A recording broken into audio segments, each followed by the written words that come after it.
नमस्कार। मुख्यमंत्री अभ्युदय कोचिंग योजना में आप सबका पुनः अभिनंदन है। सरफेस केमिस्ट्री हम लोग डिस्कस कर रहे थे। सरफेस केमिस्ट्री का लेक्चर 2 आज हम लोग स्टार्ट करेंगे, लेकिन लेक्चर 2 स्टार्ट करने से पहले लेक्चर 1 को थोड़ा रिवाइज कर लिया जाए, जिससे कंटिन्यूटी दोनों लेक्चर में बनी रहे। तो देखिए, पिछले टर्न पर हम लोगों ने डिस्कशन किया था कि एड्जॉर्प्शन क्या होता है, एब्जॉर्प्शन क्या होता है।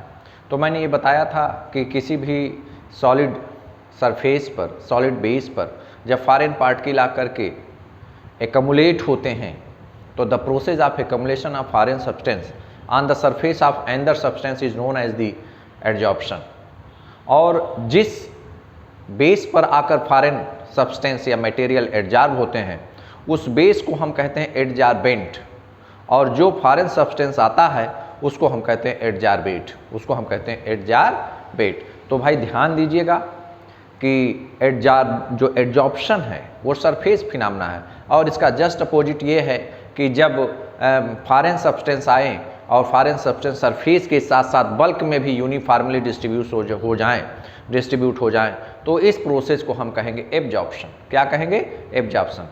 तो अगर कोई भी substance uniformly distributed throughout the body of the adsorbent, then this process is known as the absorption. तो एब्जॉर्प्शन बल्क फिनोमेना है, जबकि एड्जॉर्प्शन सरफेस फिनोमेना है। याद रखिएगा, कभी कभी स्टेट क्वेश्चन है कि एड्जॉर्प्शन इज 4 ऑप्शन, तो ये सरफेस फिनोमेना है, और एब्जॉर्प्शन 4 ऑप्शन दिस, तो उसमें जो बल्क फिनोमेना है तो आप लिखिएगा कि बल्क फिनोमेना।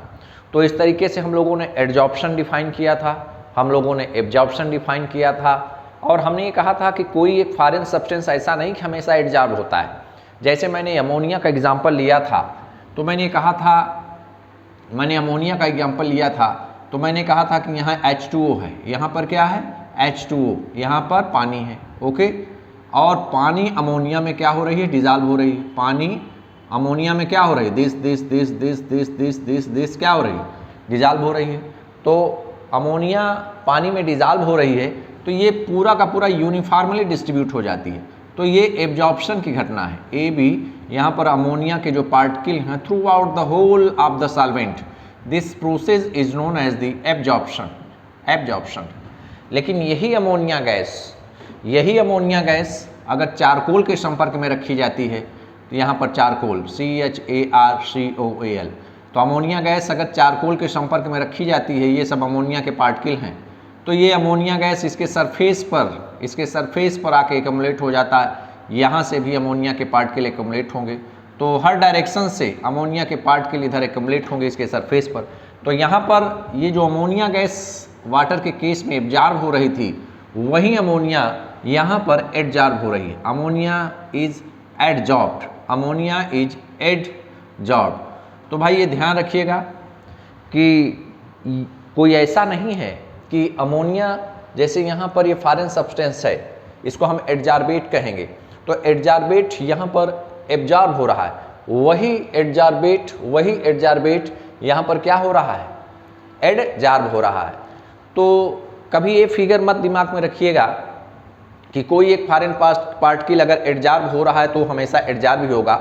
एक केस में देखिए एब्जॉर्ब हो रही है अमोनिया गैस, दूसरे केस में वही अमोनिया गैस एड्जॉर्ब हो रही है। तो ये डिपेंड करता है कि वो बेस कैसा है जिस पर वो फॉरेन पार्टिकल आ रहा है।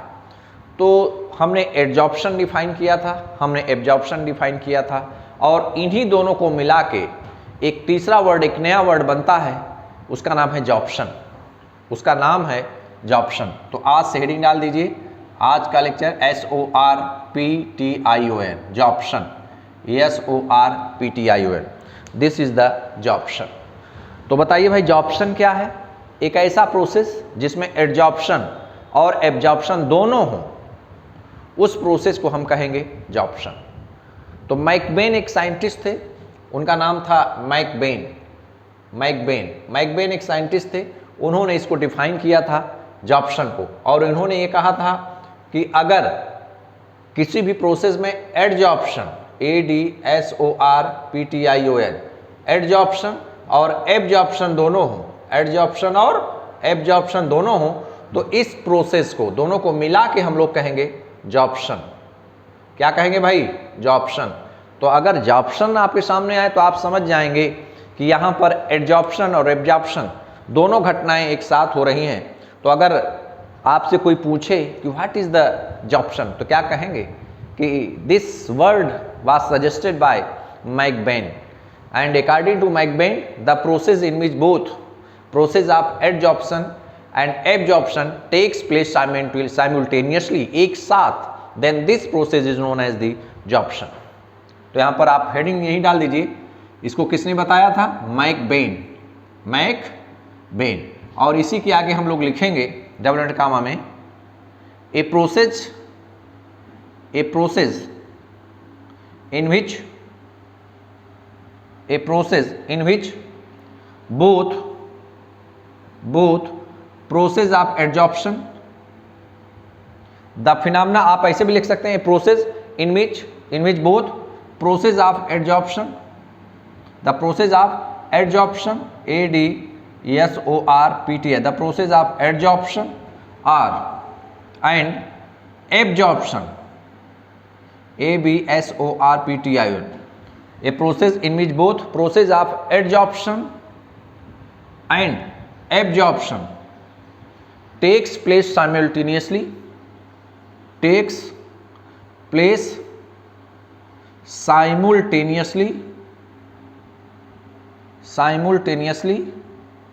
a process in which both process of adsorption and absorption takes place simultaneously is known as joption, SORPTION, is known as joption। इसको जॉप्शन कहा जाता है।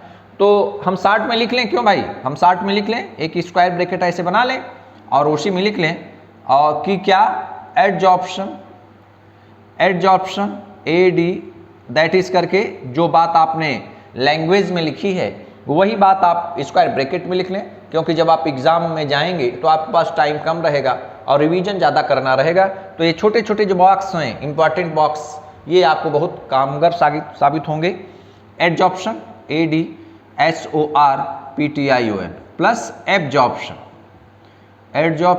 प्लस एब्जॉर्प्शन, दोनों मिला के क्या होगा, दोनों को मिला के हम कहेंगे जॉप्शन, SORPTION, दोनों को मिला के हम कहेंगे जॉप्शन। तो this is the process of, इसका एग्जाम्पल देखा जाए भाई, एड्जॉर्प्शन और एब्जॉर्प्शन दोनों जब एक साथ घटनाएं होती हैं तो उसको हम लोग कहेंगे जॉप्शन। अब इसका एग्जाम्पल देखा जाए जॉप्शन का, और कई बार बचपन में हम लोगों ने जब हम चाक से लिखते थे, जब हम स्याही से लिखते थे इंक से, तो एक बोतल में इंक रखा हो और एक चाक की स्टिक आप ले लीजिए और चाक की स्टिक को आप डिप कर दीजिए इंक में, मतलब कि हमारे पास ये बीकर है, ओके, इसमें इंक रखी हुई है, तो दिस इज द इंक, ये क्या है, इंक है, ये इंक है, दिस इज द इंक, ये इंक है, और इसमें एक स्टिक डाल दीजिए, किसकी, एक स्टिक डाल दीजिए चाक की, ये स्टिक हमने डाल दिया, किसकी स्टिक डाल दिया, हमने स्टिक डाल दिया चाक की, एक स्टिक डाल दिया। तो ये देखिए दिस इज द स्टिक, ये स्टिक है, ये स्टिक हमने,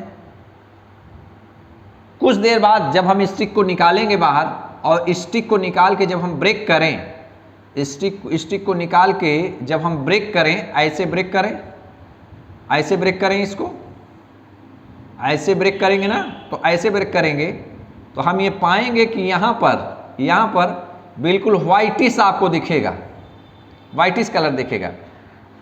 हमको तो ये लग रहा होगा कि भाई ये इंक है, ब्लू कलर की है, तो अगर ब्लू कलर की इंक है तो ये इंक इस जो चाक की स्टिक है, चाक की स्टिक इसमें डिप की गई है, तो पूरे अंदर बाहर इस स्टिक के पूरे बल्क में और सरफेस पर दोनों जगहों पर वो ब्लू इंक दिखना चाहिए, लेकिन ये व्हाइटिश अंदर दिखता है। इसका मतलब कि ये जो इंक के पार्टिकल हैं, जो इंक के पार्टिकल हैं, ये अंदर एंट्री नहीं कर पाए। तो ये इंक, यहाँ पर इंक हम बना दे रहे हैं, ये इंक स्याही के जो पार्टिकल हैं ये सरफेस पर ही रह गए, तो ये एडजॉर्ब होगा भाई, ये देखिए ये, तो ये इंक के पार्टिकल क्या हुए, this is the ink particle, या इंक माने the particles of the ink, the the particles PART the particles of the ink, ink के पार्टिकल कहाँ रहेंगे, सरफेस पर एब्जॉर्ब होंगे। The particles of the ink और absorbed on the surface of chalk stick। तो देखिए भाई ये क्या था, ये आपका चाक स्टिक थी, CHALK ये चाक स्टिक है और इसको किस में डिप किया गया, इंक में। तो ये जो आपको दिख रहे हैं ना, ये दिख रहे हैं, ये सब इंक के पार्टिकल हैं। और अंदर कौन एंट्री किया, अंदर एंट्री किया सॉल्वेंट। अंदर कौन एंट्री किया, ये देखिए जहां पर मैंने एरो लगाया आप लिखिएगा सॉल्वेंट। सॉल्वेंट कौन है, वाटर है, उसमें इंक को डिजॉल्व किया गया है। तो सॉल्वेंट क्या है भाई, वाटर, इसीलिए व्हाइटिश दिखता है वो। क्यों, क्योंकि उसके अंदर जब आपने ब्रेक किया, ये चाक स्टिक थी, इसको आपने डिप किया, डिप करने के बाद इसको ब्रेक किया, तो इसके अंदर का पोर्शन आप देख रहे हैं व्हाइटिश है, वो ब्लूइश नहीं है। तो अब बताइए, the particles of the ink are absorbed on the surface of chalk stick. लेकिन ये जो सॉल्वेंट के पार्टिकल्स हैं ये क्या हुए, एब्जॉर्ब्ड, ABSORBD। तो दोनों प्रक्रियाएं एक साथ हो रही हैं भाई, दोनों प्रक्रियाएं एक साथ हो रही हैं। कैसे, इंक के पार्टिकल तो सरफेस पर एब्जॉर्ब हो रहे हैं, लेकिन सॉल्वेंट दैट इज वाटर के जो मॉलिक्यूल्स हैं, दैट इज सॉल्वेंट जो कंपोनेंट है इस सोल्यूशन का, इंक सोल्यूशन का, वो कहाँ एंट्री कर रहा है, वो बल्क में। तो इसका मतलब कि ink particles are absorbed on the surface, whereas solvent that is water is absorbed by the chalk. तो यहां पर एब्जॉर्प्शन भी हो रहा है और एब्जॉर्प्शन हो रहा है। एब्जॉर्प्शन हो रहा है इंक का, एब्जॉर्प्शन हो रहा है सॉल्वेंट का। तो दिस इज द, ये जो एग्जाम्पल है बहुत बेहतरीन एग्जाम्पल है, this is the process of sorption, this is the process of sorption. मतलब अगर आप चाहें तो एक लाइन में ऐसे डबल का में लिख लें कि हियर, यहाँ पर ये एग्जाम्पल है और चाक स्टिक आपने लिखा है इसको, ये इंक है, तो यहाँ पर लिख सकते हैं कि हियर इंक पार्टिकल्स आर, एक लाइन में लिख लीजिए जिससे कि कभी आप पढ़ें तो आपको बिल्कुल याद हो जाए। Here ink particles are adsorbed. Here ink particles are adsorbed on the surface of chalk. On the surface of chalk stick. On the surface of chalk stick. Here ink particles are adsorbed on the surface of chalk stick. On the surface of chalk stick. Where is? यहाँ adsorb पर आप circle करेंगे। Whereas solvent, और solvent क्या है, H2O is absorbed, ABSORBD is absorbed by the chalk stick, STICK। चलें भाई, दोनों जगहों पर आप सर्किल कर लीजिए, ये एब्जॉर्ब्ड है और ये क्या है, एब्जॉर्ब्ड। तो आपके पास दोनों प्रक्रियाएं हो रही हैं, एब्जॉर्ब और एब्जॉर्ब, एब्जॉर्प्शन भी हो रहा है, एब्जॉर्प्शन भी हो रहा है। तो इसलिए इस प्रक्रिया को हम क्या कहेंगे, जॉर्प्शन, SORPTION,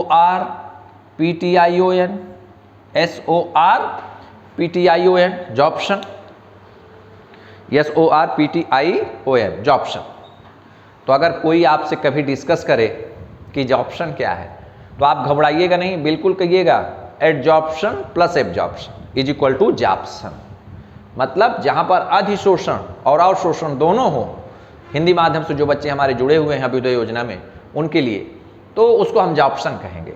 मैकबेन ने इसको सजेस्ट किया था और ये बेहतरीन एग्जाम्पल है। इस एग्जाम्पल को देख करके आप लिख दीजिएगा, बता दीजिएगा, और इससे कभी एग्जाम्पल आए तो आप क्लियर कट बताइएगा, कहीं कोई डाउट ना हो। और अब हम लोग डिस्कस करेंगे दोनों के बीच में डिफरेंस। मतलब हमने एड्जॉर्प्शन पढ़ा, process of accumulation of foreign substance on the surface of another substance. दूसरे नंबर पर हम लोगों ने पढ़ा एब्जॉर्प्शन। तो हम लोगों ने कहा कि जब कोई भी फॉरेन सब्सटेंस यूनिफॉर्मली डिस्ट्रीब्यूट हो जाए थ्रू आउट द एडजॉर्बेंट, तो this process is known as the absorption. तो एडजॉर्प्शन सरफेस फिनोमेना था, जबकि एब्जॉर्प्शन ABSORPTION, जबकि एब्जॉर्प्शन क्या था भाई? एब्जॉर्प्शन बल्क फिनोमेना है। Absorption is the bulk phenomena, absorption is the bulk phenomena. अब एडजॉर्प्शन प्रोसेस ऑफ एक्युमुलेशन भाई यही था। यहां देखिए मैंने यही बताया था कि ये कोई एडजॉर्बेंट है, एडजॉर्बेंट फॉरेन पार्टिकल यहां से आ रहे हैं, ये फॉरेन पार्टिकल है, इसके सरफेस पर क्या हो रहे हैं? इसके सरफेस पर एक्युमुलेट हो रहे हैं, मतलब कि ये प्रोसेस यहां पर सरफेस फिनोमेना हो रहा है, सरफेस पर एक्युमुलेशन है। तो ये जो फॉरेन पार्टिकल आके इसके बीच में एडहर हो रहे हैं, इस पर चिपक रहे हैं, इस पर रिटेन कर रहे हैं, ये बॉन्डिंग क्या स्ट्रांग है या वीक है, इसकी बेसिस पर और भी तमाम बातें हैं कि ये जो फॉरेन पार्टिकल आके एडजॉर्बेंट के सरफेस पर एडहर हो रहा है, रिटेन कर रहा है, दोनों के बीच में नेचर ऑफ बॉन्डिंग कैसा है, वीक फोर्स लग रहा है कि स्ट्रांग फोर्स लग रहा है, इसकी बेसिस पर एडजॉर्प्शन को दो भागों में बांटा गया है। एक को हम कहेंगे फिजिकल एडजॉर्प्शन, दूसरे को हम कहेंगे केमिकल एडजॉर्प्शन। फिजिकल एडजॉर्प्शन को फिजियोजॉर्प्शन भी कहते हैं, केमिकल एडजॉर्प्शन को केमिजॉर्प्शन भी कहते हैं। तो अब हम लोग पढ़ेंगे टाइप्स ऑफ एडजॉर्प्शन। हेडिंग छोटी सी डाल दीजिए, टाइप्स ऑफ एडजॉर्प्शन, छोटी सी heading, types of adsorption, types of adsorption, TYPS, types of adsorption, ADSORPTION, types of adsorption. चले भाई, तो एडजॉर्प्शन के प्रकार, एडजॉर्प्शन दो टाइप के, एडजॉर्प्शन दो टाइप के, कौन कौन? Physical adsorption, PHYSICL, physical adsorption, physical adsorption, और दूसरे नंबर पर chemical adsorption, CHE, chemical adsorption, physical adsorption, और दूसरे नंबर पर chemical adsorption, ADSORPTION, physical adsorption और केमिकल एडजॉर्प्शन। दोनों के बीच में अंतर देखना है, फिजिकल एडजॉर्प्शन और केमिकल एडजॉर्प्शन, दोनों के बीच में डिफरेंस देखना है, इसलिए एक लाइन खींच दीजिए। फिजिकल एडजॉर्प्शन को हम फिजियोजॉर्प्शन भी कहते हैं, फिजियोजॉर्प्शन, PHYSISO, फिजियोजॉर्प्शन, तो लिख लीजिए फिजिकल एडजॉर्प्शन को फिजियोजॉर्प्शन, फिजियो, PHYSIOSORPTION, फिजियोजॉर्प्शन को फिजिकल एडजॉर्प्शन, फिजियोजॉर्प्शन। केमिकल एडजॉर्प्शन को हम क्या कहेंगे? केमिजॉर्प्शन, केमी SORPTION, केमिजॉर्प्शन। क्या कहेंगे? केमिजॉर्प्शन। चलें भाई, फिजिकल एडजॉर्प्शन ये है और इसको हम क्या कहेंगे? Chemical adsorption. दोनों में डिफरेंस देखना है। पहला अंतर, फर्स्ट डिफरेंस, फिजिकल एडजॉर्प्शन क्या होता है? देखिए फिर से मैं समझाऊं आपको। ये कोई सॉलिड सरफेस है, इस सॉलिड सरफेस पर इसको हम एडजॉर्बेंट कहेंगे। यहाँ से फॉरेन पार्टिकल आके इसके सरफेस पर रिटेन कर रहे हैं ये। तो अगर इसको एडजॉर्बेंट, इसको एडजॉर्बेट कहते हैं ना, ये तो बताया हूं मैंने, कई बार बताया हूं मैं। इसको मैं एडजॉर्बेट कहूंगा, इसको मैं एडजॉर्बेंट कहूंगा। तो दोनों के बीच में अगर फोर्स वीक हो, वीक का मतलब वंडरवाल फोर्स हो, तो there is a weak van der Waals force between the adsorbate and adsorbent. तो ये वीक वंडरवाल फोर्स अगर हो तो हम कहेंगे वो फिजिकल एडजॉर्प्शन है। लेकिन अगर यही बॉन्ड स्ट्रांग हो, क्या हो? स्ट्रांग केमिकल बॉन्ड हो, स्ट्रांग केमिकल बॉन्ड हो, तो हम उसको कहेंगे कि वो केमिजॉर्प्शन है। तो फिजिकल एडजॉर्प्शन का मतलब weak van der Waals force between the adsorbate and adsorbent, strong chemical bond between the adsorbate and adsorbent. तो अगर वीक वंडरवाल फोर्स होगा तो फिजिकल एडजॉर्प्शन, और अगर स्ट्रांग केमिकल बॉन्ड होगा तो उसको हम कहेंगे केमिकल एडजॉर्प्शन या केमिजॉर्प्शन। बहुत बार पूछा गया है भाई, कई बार नीट का प्रश्न है। तो पहले नंबर पर weak, WEAK, weak van der Waals force, weak van der Waals force, force FORCE, force between the, weak van der Waals force between the adsorbate and adsorbent, weak van der Waals force between the adsorbate and adsorbent. चलें भाई, यहां पर बताएं strong chemical bond, strong chemical bond between the adsorbate and adsorbent, यहां पर लिख लें strong chemical bond, strong chemical bond, वहां वीक वंडरवाल फोर्स था, यहां जो ट्रेडिशनल बॉन्ड बनते हैं इलेक्ट्रॉन, 2 इलेक्ट्रॉन सिस्टम वाले से, strong chemical bond between adsorbate and adsorbent, adsorbate and adsorbent. और ध्यान रखिए भाई, ये जो केमिकल बॉन्ड बन रहे हैं, ये केमिकल बॉन्ड में कौन कौन से बॉन्ड होंगे? कोऑर्डिनेट नहीं, सिर्फ कोवैलेंट या आयनिक, कोवैलेंट और आयनिक, COVALENT, कोवैलेंट और आयनिक बॉन्ड, IONIC। तो ये ध्यान रखिएगा, कोऑर्डिनेट बॉन्ड यहां नहीं बनता, या तो आयनिक बनेगा या कोवैलेंट बॉन्ड बनेगा। सेकेंड नंबर पर सेकेंड पॉइंट भाई देखिए, सेकेंड पॉइंट, फर्स्ट पॉइंट में तो मैंने बताया कि उनके बॉन्ड जो बनता है एडजॉर्बेट एडजॉर्बेंट के बीच में, उनकी बेसिस पर ये वीक वंडरवाल फोर्स, ये स्ट्रांग केमिकल बॉन्ड। दूसरे नंबर पर जब किसी सरफेस पर फॉरेन पार्टिकल आके अटैच हुए हैं और जो फॉरेन पार्टिकल आ रहे हैं और उसको एडजॉर्बेट कहते हैं, इस सरफेस जिस पर आकर के वो रिटेन करता है उसको एडजॉर्बेंट कहते हैं। दोनों के बीच में अगर वीक वंडरवाल फोर्स है, वीक माने बहुत कमजोर है, तो जो पार्टिकल आके इस पर रिटेन किए हुए हैं, अगर हम थोड़ा सा टेम्परेचर दे दें या इसको स्ट्रेन दे दें तो वो पार्टिकल फ्लाई ऑफ हो जाएंगे ना। तो जितनी आसानी से वो आके इस पर रुके हुए हैं उतनी आसानी से वो निकल भी सकते हैं। इसका मतलब कि फिजिकल एडजॉर्प्शन जो है वो रिवर्स गियर लगा सकता है, रिवर्स गियर लगा सकता है, वो रिवर्स होता है ना। तो आप लिख सकते हैं कि reversible in nature, physical adsorption reversible, REVERSIBLE, reversible in nature, reversible in nature. क्यों ऐसा? क्योंकि एडजॉर्बेट और एडजॉर्बेंट के बीच में वीक वंडरवाल फोर्स है, लेकिन ये क्या है? ये irreversible in nature. Second number पर ये क्या है भाई? Irreversible in nature, IREVERSIBLE, irreversible in nature, ये इरिवर्सिबल होता है, इरिवर्सिबल इन नेचर, ये इरिवर्सिबल होता है। कहने क्यों? क्योंकि भाई एडजॉर्बेट, ये देखिए ये फॉरेन पार्टिकल है और ये बेस है, दोनों के बीच में स्ट्रांग बॉन्ड बना हुआ है, दोनों के बीच में स्ट्रांग बॉन्ड बना हुआ है। तो क्या ये जो एडजॉर्बेट आके इसके सरफेस पर रिटेन किया हुआ है, तो क्या आसानी से ये रिवर्स हो जाएगा? नहीं, बॉन्ड बन गया तो उसको टूटने में काफ़ी एनर्जी देनी पड़ेगी, तो आसानी से वो ब्रेक नहीं होगा। इसका मतलब कि वो नॉर्मल कंडीशन में इरिवर्सिबल इन नेचर होता है। जो बॉन्ड बना दो एटम के बीच में वो इरिवर्सिबल इन नेचर होता है। तो इसका मतलब chemisorption is irreversible in nature, irreversible in nature, ये इरिवर्सिबल होता है। क्यों?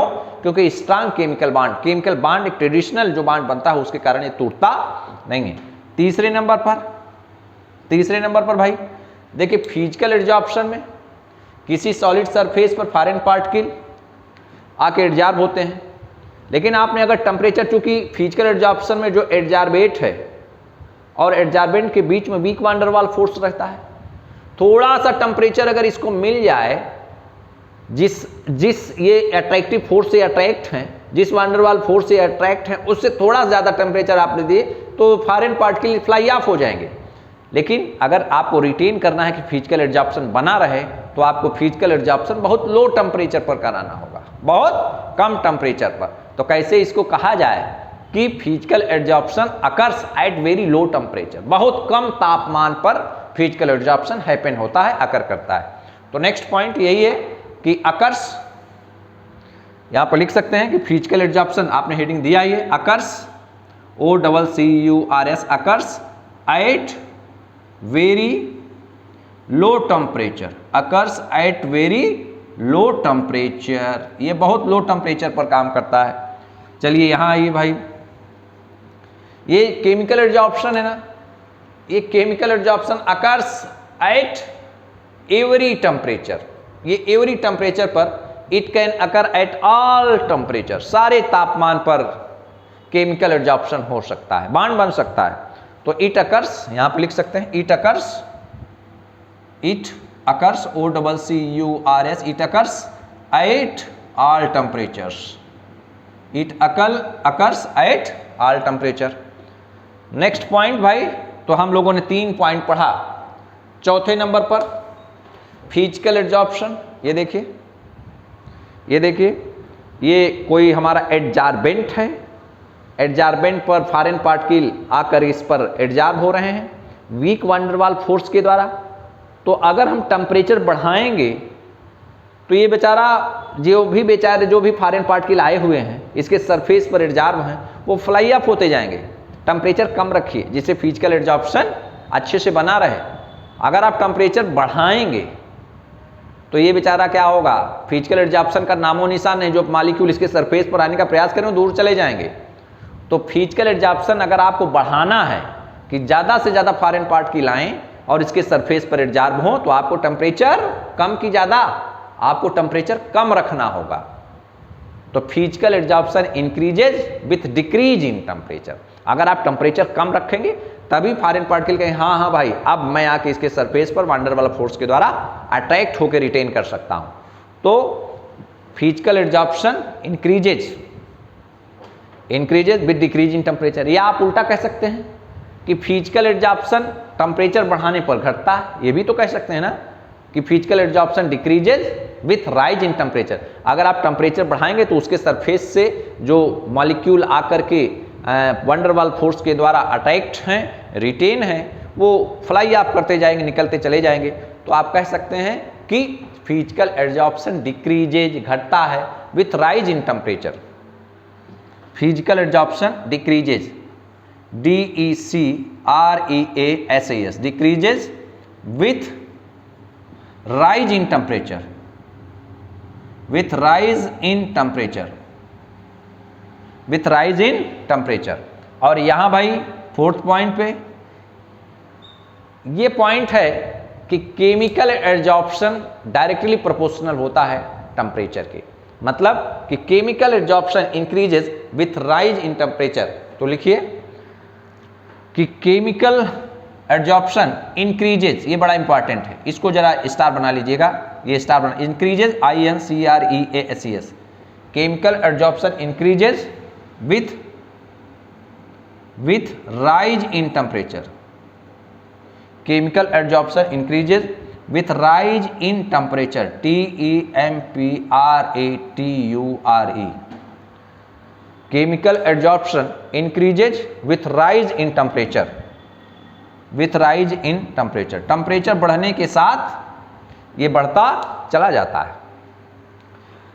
अब नेक्स्ट पॉइंट हम लोग डिस्कस करेंगे, नेक्स्ट पॉइंट डिस्कस करेंगे फिजिकल एड्जॉर्प्शन में।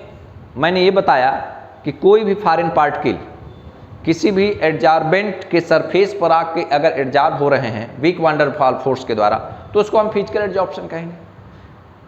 फिजिकल एड्जॉर्प्शन का मतलब weak van der Waals force between the adsorbent and adsorbent. तो ये बताइए, हमारे पास कई गैसेज हैं, मैं एक एग्जांपल ले रहा हूँ, हमारे पास कई गैसेज हैं, हमारे पास अगर ये एग्जांपल मैं ले रहा हूँ, ये कोई सॉलिड सरफेस है, इस सॉलिड सरफेस पर एड्जार्बेंट मैंने इसको माना, एड्जार्बेंट, ध्यान समझिएगा, यहाँ पे सल्फर डाइऑक्साइड गैस है, यहाँ पे कार्बन डाइऑक्साइड गैस है और यहाँ पर नाइट्रोजन डाइऑक्साइड गैस है। ये गैस के पार्टिकल यहाँ हैं, ये गैस के पार्टिकल यहाँ हैं, ये गैस के पार्टिकल यहाँ हैं। जब ये गैस एडजॉर्ब हो रही थी तो इसके एडजॉर्ब होने का जो रेट था वो x है। फिजिकल एडजॉर्प्शन में इसके एडजॉर्ब होने का रेट ये भी उसी स्पीड से एडजॉर्ब होगी x, ये भी उसी स्पीड से एडजॉर्ब होगी x। मतलब ऐसा नहीं है कि ये गैस पहले आएगी, ज़्यादा तेजी से आएगी, ये फर्स्ट ज़्यादा, तीनों को एक साथ रखा गया है, तीनों गैसेस को एक साथ रखा गया है।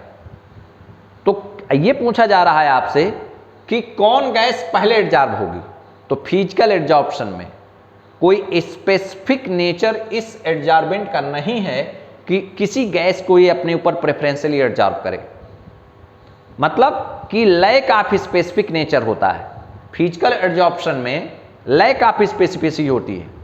यह स्पेसिफिक नेचर शो नहीं करता कि सल्फर डाइऑक्साइड से हमारी बड़ी दोस्ती है, सल्फर डाइऑक्साइड पहले आएगा, कार्बन डाइऑक्साइड से दोस्ती नहीं तो ये बाद में आएगा, ये सबसे बाद में, ऐसा नहीं है। जिस रेट से सल्फर डाइऑक्साइड इस पर एडजॉर्ब होगी उसी रेट से कार्बन डाइऑक्साइड भी एडजॉर्ब होगी, उसी रेट से नाइट्रोजन डाइऑक्साइड भी एडजॉर्ब होगी। क्यों ऐसा है? ऐसा क्यों है भाई? ये बहुत अच्छा प्रश्न है कि फिजिकल एडजॉर्प्शन में स्पेसिफिक नेचर नहीं होता। ये सारी गैसेस के लिए, ऑल द गैसेस, जो भी गैसेस हैं सारी गैसेस के लिए समान व्यवहार रखता है। कहता है भाई तुम लोग सब लोग मेरे लिए बराबर हो, सब लोग एक तरह से मेरे सरफेस पे आके एडजॉर्ब हो सकते हो। फिजिकल एडजॉर्प्शन की घटना है। तो ऐसा क्यों हुआ? ऐसा इसलिए हुआ कि देखिए फिजिकल एडजॉर्प्शन की डिफिनीशन में आपने कहा था कि there is a weak van der Waal force between the adsorbate and adsorbent. Weak van der Waal force आपने कहा था। तो ये जो week van der Waal force होता है सारी गैसेस के लिए एक जैसा ही होता है। तो वान der Waal force is universal, एक जैसा सार्वभौमिक होता है for all type of gases. तो इसीलिए कहता है भाई जब तुम वान डर वाल फोर्स तुम भी लगाओगे, तुम भी लगाओगे, तुम भी लगाओगे, तो जब वान डर वाल फोर्स यूनिवर्सल है तो हम किसको कहें कि तुम जल्दी मेरे ऊपर एडजॉर्ब हो जाओ और तुम बाद में एडजॉर्ब हो। तो इसीलिए कहा जाता है कि फिजिकल एडजॉर्प्शन में लैक ऑफ स्पेसिफिसिटी होती है, जिसका कोई स्पेसिफिक नेचर नहीं होता। कि भाई घर में कोई प्रोग्राम है तो कुछ लोग वीआईपी होते हैं, उनको पहले कुर्सी दे दी जाती है, आप बैठिए, आप बैठिए, पहले आप बैठिए। लेकिन यहाँ फिजिकल एडजॉर्प्शन में सब बराबर है, सब एक साथ बैठे। तो ऐसा क्यों? ऐसा इसलिए कि एडजॉर्बेट और एडजॉर्बेंट के बीच में week van der Waal force कार्य करता है, और ये week van der Waal force universal होता है, सारी गैसेस के लिए एक जैसा होता है। और एक जैसा होने के कारण हम कहेंगे कि फिजिकल एडजॉर्प्शन में कोई स्पेसिफिक घटना नहीं होती, कोई स्पेसिफिसिटी नहीं होती। तो यहाँ पर आप लिख सकते हैं next point, lack of specificity, lack of specificity, SPECI specificity, SPECI, lack of specificity. और यहाँ पर भाई इस यहाँ क्या लिखें? केमिकल एडजॉर्प्शन में, केमिकल एडजॉर्प्शन में तो स्पेसिफिसिटी होती है। मतलब मेटल के सरफेस पर अगर ऑक्सीजन आ रही है तो मेटल हमेशा कहेगा कि मैं ऑक्सीजन को अपने ऊपर प्रेफर करूंगा, मेटल ऑक्साइड बनाऊंगा। मेटल ऑक्सीजन को पाएगा तो कहेगा कि हाँ हमारे लिए बहुत अच्छा है, मैं तुरंत मेटल ऑक्साइड बना दूंगा। और in comparison to metal hydride, metal oxide बहुत, जैसे दो सरफेसेस हैं, आपके पास कोई मेटल है यम, ये मेटल है, इस मेटल पर यही मेटल ये भी है, इस मेटल पर ऑक्सीजन का एडजॉर्प्शन होना है, हाइड्रोजन का एडजॉर्प्शन होना है। तो ऑक्सीजन को ये फर्स्ट प्रायोरिटी देगा और हाइड्रोजन को ये सेकेंड प्रायोरिटी देगा। क्यों? क्योंकि मेटल ऑक्साइड जो बॉन्ड है वो स्ट्रांग है, मेटल ऑक्साइड के बीच में जो बॉन्ड है वो स्ट्रांग है in comparison to metal hydride bond, ये वीक है। तो भाई ध्यान दीजिएगा कि फिजिकल एडजॉर्प्शन में स्पेसिफिसिटी नहीं होती, लेकिन केमिकल एडजॉर्प्शन में स्पेसिफिक नेचर होता है। तो आप लिख सकते हैं मोर स्पेसिफिक इन नेचर, यहाँ पर लिख सकते हैं मोर, MORE, मोर स्पेसिफिक। और ये बहुत इंपॉर्टेंट पॉइंट, इसको स्टार बना लीजिएगा इन दोनों point. More specific, SPECI, more specific in nature, more specific in nature, या स्पेसिफिक होता है more specific in nature. More specific in nature, यह स्पेसिफिक होता है। तो चलिए भाई, फिजिकल एड्जॉर्प्शन और ये केमिकल एड्जॉर्प्शन, तो दोनों में 5 पॉइंट हम लोगों ने अब तक लिखा है। मेरे पास जगह नहीं है, यहाँ पर मोर स्पेसिफिक इन नेचर में आप बना सकते हैं मेटल प्लस ऑक्सीजन O2, तो मेटल ऑक्साइड यमो, metal oxide METAL, metal oxide OXID ना।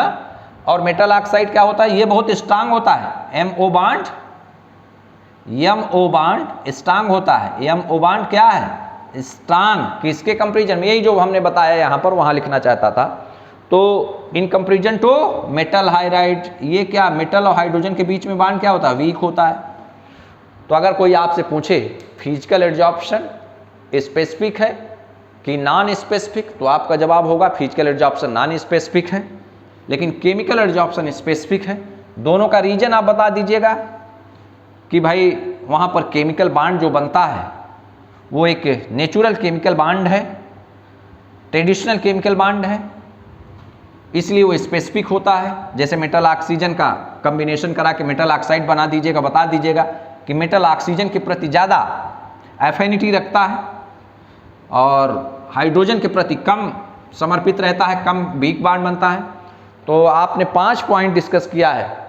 और अब 6वां नंबर पे लैक ऑफ स्पेसिफिटी, यहाँ पर क्यों ऐसा है, क्योंकि van der Waals forces are universal. यहाँ पर आप बता दीजिएगा, लिख लीजिएगा लैक ऑफ स्पेसिफिटी में कि van der Waals forces are universal. Heat absorb, next लिखिए, नेक्स्ट भाई ध्यान दीजिए, फिजिकल एड्जॉर्प्शन में कोई भी फॉरेन पार्टिकल आएगा किसी एड्जॉर्बेंट के सरफेस पर एड्जॉर्ब होगा week van der Waals force के द्वारा।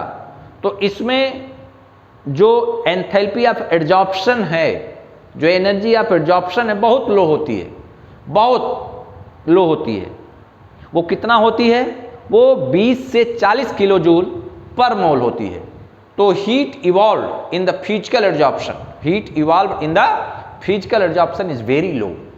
अगर कोई आपसे पूछे कि एंथैल्पी जो चेंज होता है फिजिकल एड्जॉर्प्शन में वो बहुत कम है कि ज़्यादा, तो आपका जवाब क्या होगा, सर वो बहुत कम है, वो बहुत कम है। चलिए 6 पॉइंट, 5वें पॉइंट के बाद 6 पॉइंट क्या लिखा जाए, heat evolve, heat evolve EVOL, heat evolve in the physical adsorption, heat evolved in the physical absorption ADSORPTION, heat evolved in the physical absorption is very low, heat evolved in the physical absorption is very low।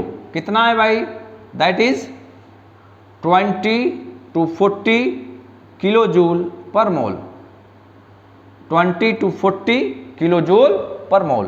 यहाँ पर आइए भाई 6 point, heat evolved in the chemabsorption is very high, is very high। कितना है भाई, यहाँ 20 to 40 है और यहाँ पर है 80 to 240। तो हीट इवॉल्व यहाँ भी लिख सकते हैं कि हीट इवॉल्व, यहाँ लिखिए हीट इवॉल्व इन chemabsorption,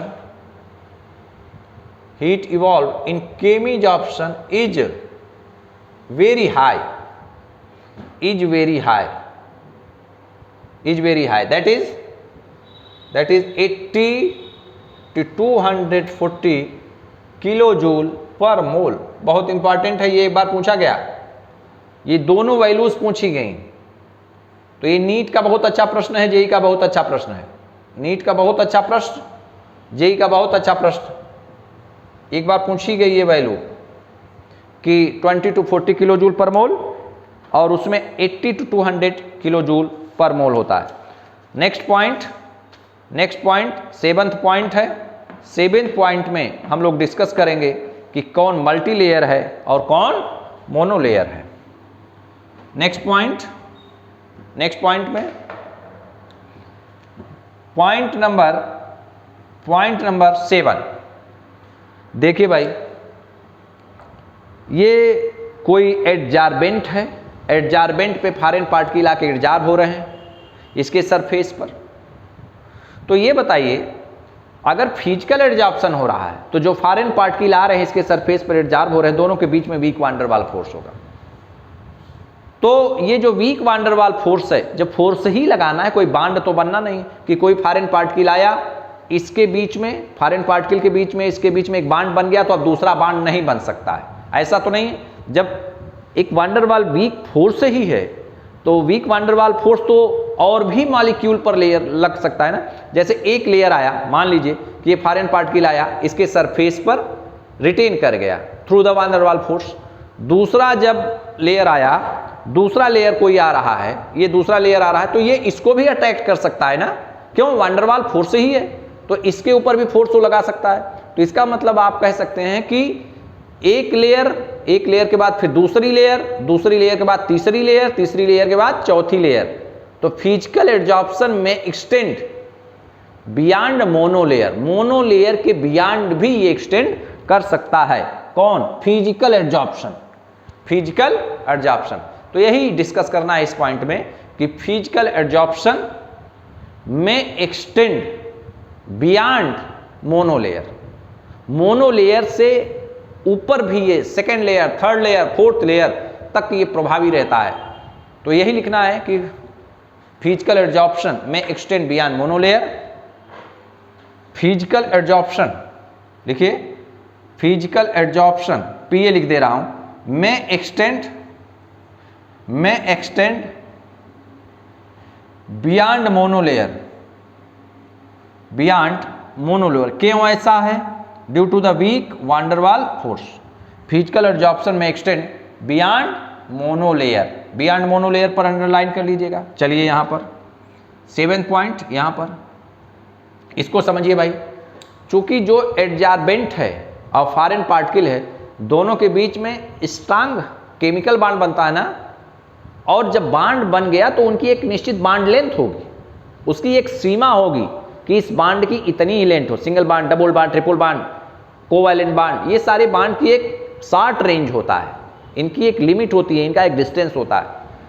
तो सिंस केमिकल बांड्स की एक लिमिट होती है, सिंस केमिकल बांड्स या chemical forces operate with in a very short distance. भाई केमिकल फोर्स जो काम करेगा वो बांड के रूप में कार्य करेगा, तो बांड की तो एक निश्चित लिमिट होती है, एक निश्चित लेंथ होता है। तो since chemical forces operate with in short distances, therefore chemical adsorption may not extend beyond monolayer. Chemical absorption does not extend beyond a monolayer of a gas molecules or atom on the surface of, यहां लिख देता हूं मैं। तो point number 7 में physical adsorption में आपने लिखा है कि बियॉन्ड मोनोलेयर पर आपने सर्किल बनाया है, और यहां पर मैं लिख देता हूं, लिखने में आसानी होगी मेरे लिए। तो 7th पॉइंट में पहली एक बात लिख लीजिएगा, हम लिखवा देते हैं कि chemical forces operate with in a very short distance. Chemical forces operate with in a very short distance, बहुत शॉर्ट डिस्टेंस के लिए केमिकल फोर्स कार्य करता है। इसीलिए आप कह सकते हैं कि chemical adsorption does not extend the monolayer. तो यहां पर लिखिए, since chemical forces operate OPERAT, since chemical forces operate within very short distance, since chemical forces operate within very short distance, DISTANCE, since chemical forces operate within very short distance, therefore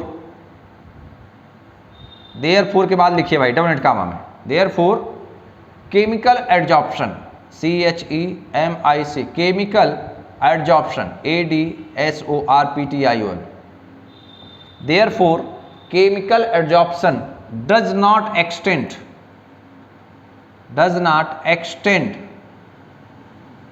since chemical adsorption does not extend beyond monolayer,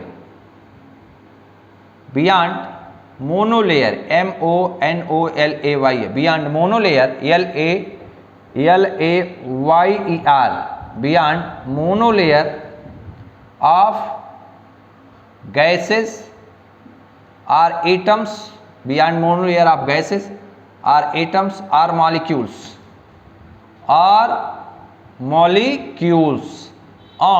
adsorbent, तो भाई यहां पर circle कर लीजिए या आप underline कर लीजिए, does not extend monolayer, beyond monolayer, does not extend beyond monolayer on the surface of adsorbent. और इस तरीके से हम लोगों ने 7th पॉइंट डिस्कस किया। और नेक्स्ट पॉइंट बहुत इंपॉर्टेंट है। 7th पॉइंट के बाद पॉइंट नंबर 8, उसमें हम लोग एनर्जी ऑफ डिजॉर्प्शन की बात करेंगे। Energy of desorption, energy of activation, energy of desorption is very low. और वो कितना होता है? Because of weak van der Waals force. देखिए भाई, हमने ये कहा कि ये कोई एडसॉर्बेंट है।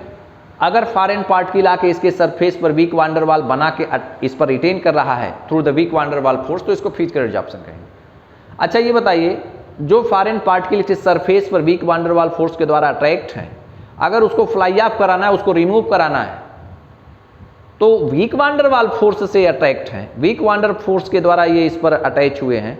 तो जब हम इसको टेम्परेचर देंगे, एनर्जी देंगे, तो बहुत ज़्यादा एनर्जी देनी पड़ेगी कि बहुत कम एनर्जी देनी पड़ेगी जिससे ये फ्लाई ऑफ हो जाए, रिमूव हो जाए। इनके फ्लाई ऑफ होने को, इनके रिमूव होने को हम डिजॉर्प्शन कहते हैं। एडसॉर्प्शन का जस्ट अपोजिट वर्ड है डिजॉर्प्शन।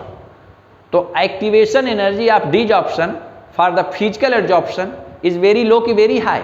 अरे भाई, फिजिकल एडसॉर्प्शन में फॉरेन पार्टिकल इसके सरफेस पर weak van der Waals force के द्वारा अट्रैक्ट हैं, तो weak van der Waals force को तोड़ने के लिए बहुत कम एनर्जी की जरूरत पड़ेगी।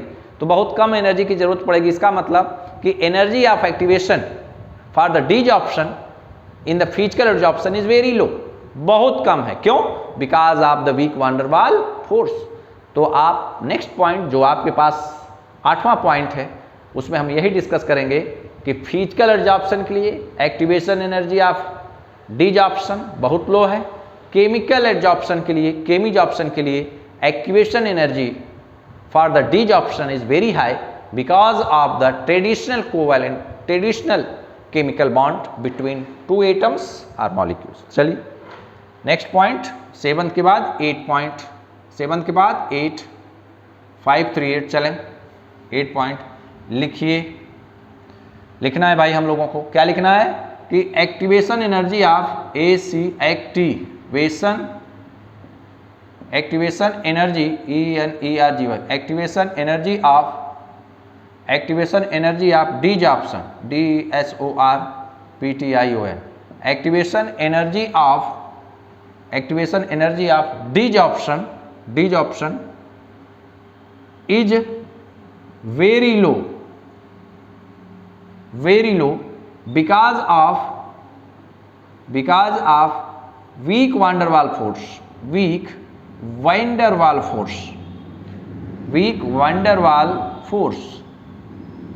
Week van der Waal activation energy of desorption is very low because of the weak van der Waals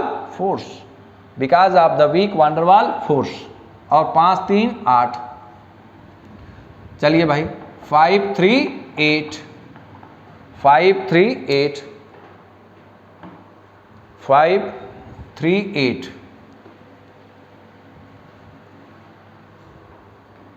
चलिए भाई, इसमें क्या लिखा जाए? एक्टिवेशन एनर्जी ऑफ डिजॉर्प्शन, यहां पर लिखिए activation energy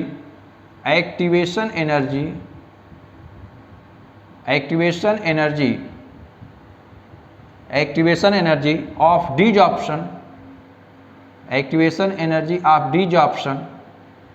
desorption is very high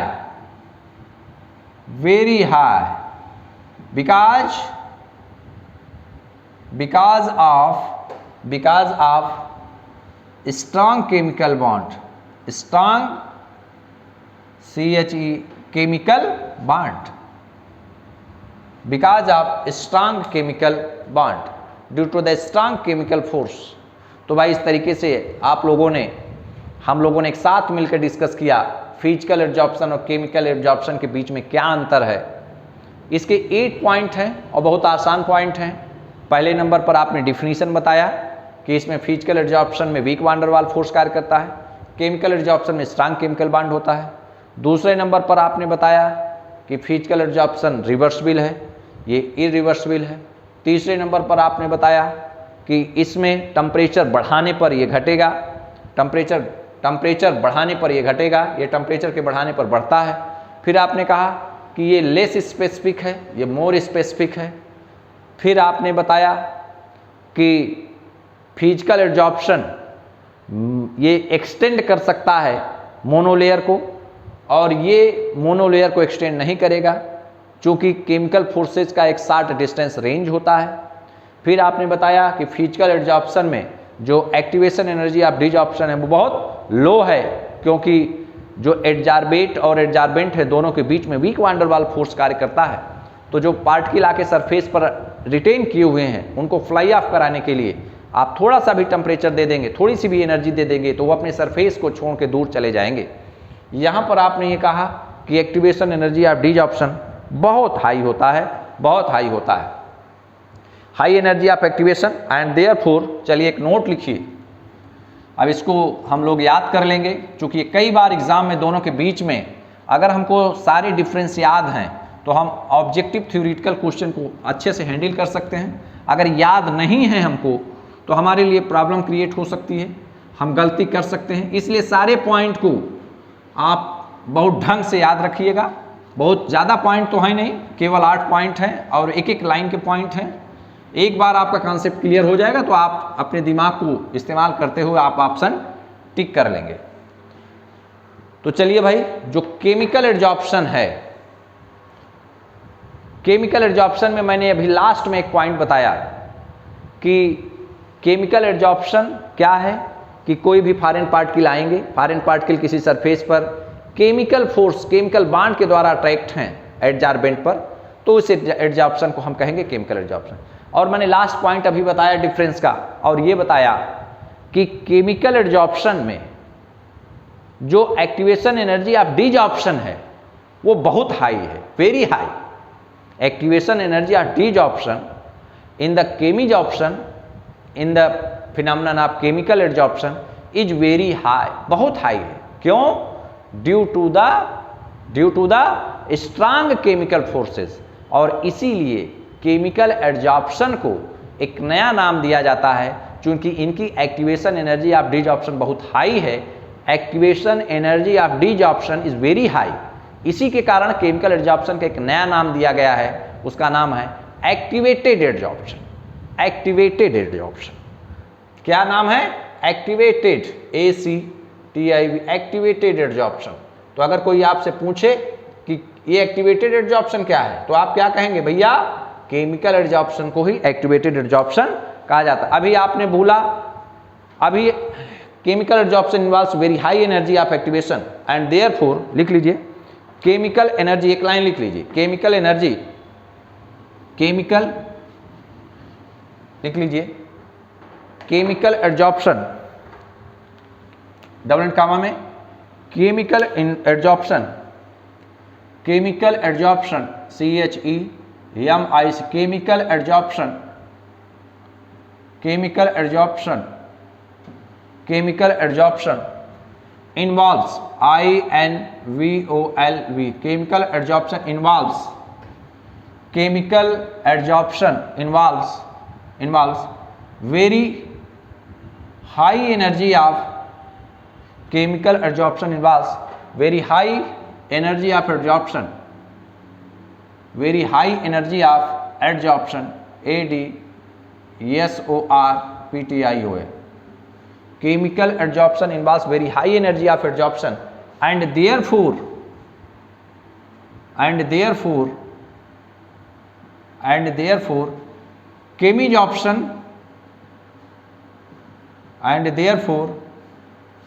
chemisorption is also known as is also known as activated adsorption, is also known as activated adsorption, ADSORPTION। तो इसको आप अंडरलाइन कर लीजिए।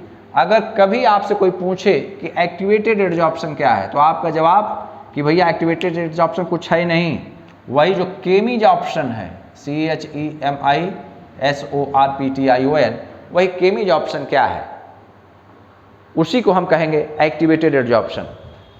तो हम लोगों ने केमिकल एडजॉर्प्शन पढ़ा, हम लोगों ने फिजिकल एडजॉर्प्शन पढ़ा, हम लोगों ने दोनों के बीच में डिफरेंस पढ़ा, और अब हम लोग पढ़ेंगे एडजॉर्प्शन के एप्लीकेशन। क्योंकि कभी कभी नीट में छोटे प्रश्न पूछे गए हैं कि गैस जैसे फॉर एग्जांपल मैं बता रहा हूँ कि जो गैस मास्क होता है उसमें क्या यूज किया जाता है। जैसे कोल माइंस में जो वर्कर जाते हैं वो गैस मास्क लगा के अपने मुंह पर जाते हैं, तो ऐसा क्यों नाक पर लगा के जाते हैं? तो उसमें एक्टिवेटेड चारकोल होता है, वो क्या करता है कि अपने ऊपर जो टॉक्सिक गैसेज मटेरियल्स होते हैं उनको एब्जॉर्ब कर लेता है और प्योर एयर को वो पास कर देता है रेस्पायरेशन के लिए, श्वसन के लिए। तो हेडिंग डाल दीजिए एप्लीकेशन, कुछ पॉइंट हैं छोटे छोटे, जल्दी से हम लोग इसको कवर कर लेंगे।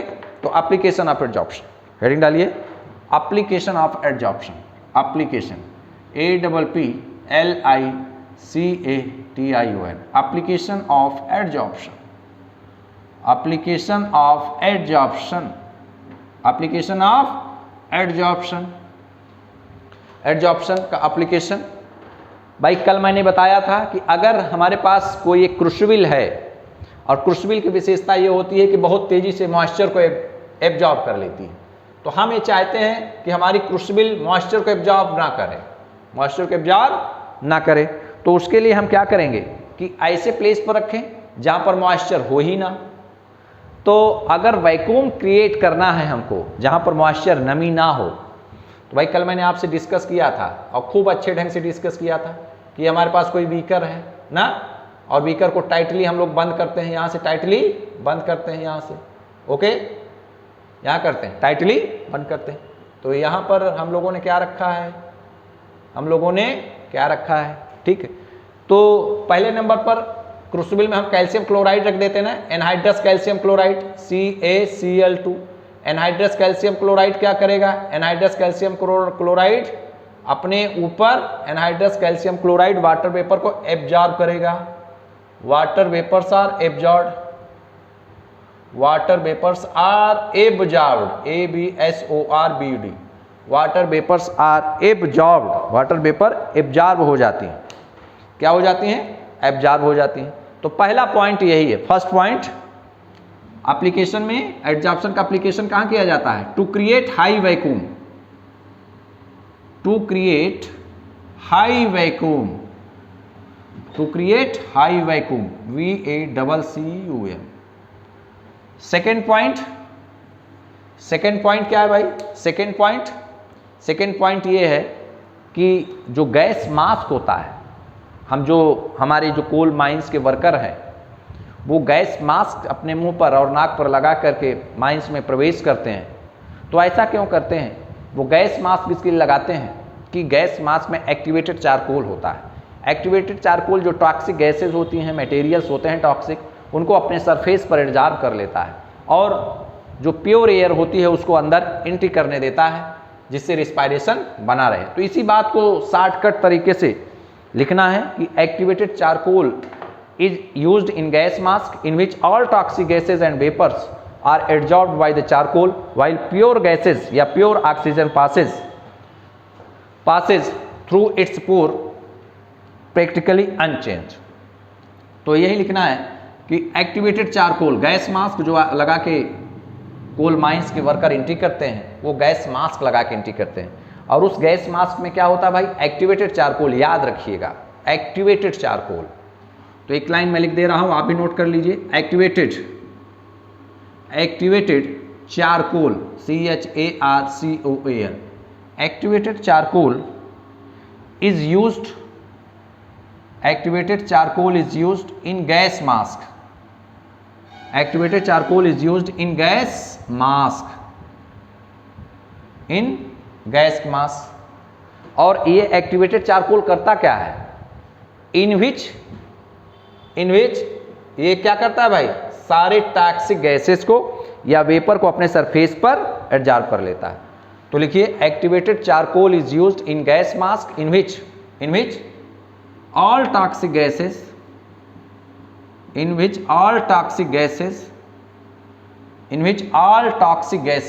and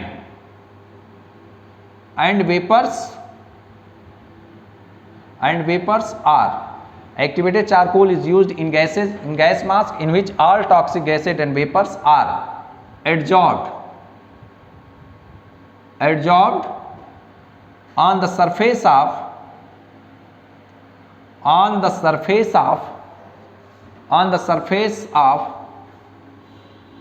gas mask,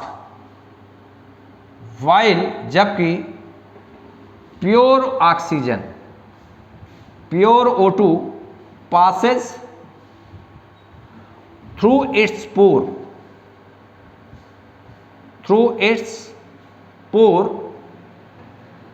practically unchanged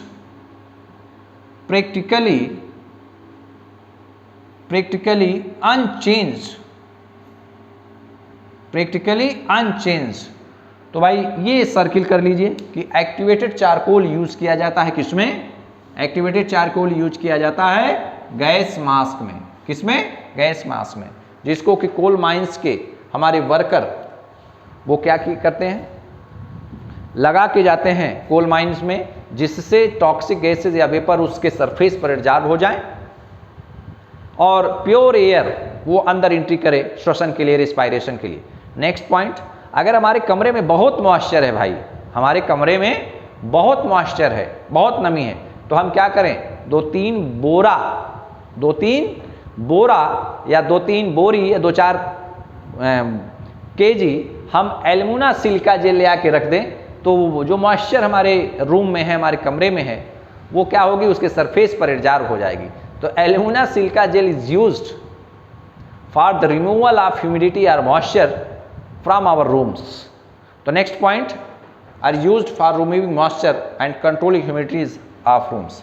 next point को हम लोग एरो के फॉर्म में, सिंबल फॉर्म में या ग्राफिकल फॉर्म में लिखेंगे। Next point number 3। तो देखिए भाई point number 3, alumina silica jail, ALUMINA, alumina silica jail, ये क्या होगा, इसको हम एडजार्बेंट कहेंगे। इसका यूज कहाँ किया जाता है, एल्युमिना सिलिका जेल का is used for removing moisture,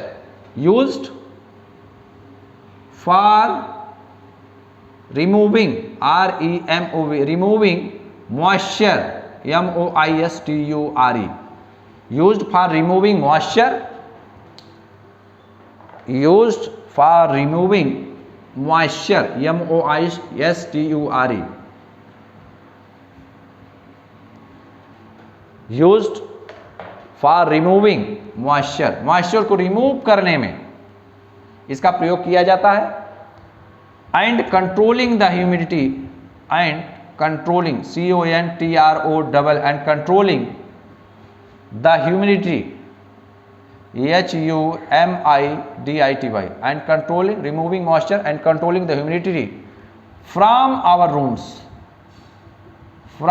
our rooms, हमारे कमरे से अगर मॉइस्चर को रिमूव करना है, अगर ह्यूमिडिटी को रिमूव करना है, तो हमको क्या यूज़ करना पड़ेगा, हम ले आके 2-4 केजी सिलिका जेल रख दें जो कि एडजार्बेंट का कार्य करता है, तो वहाँ से मॉइस्चर या ह्यूमिडिटी कंट्रोल हो जाएगी।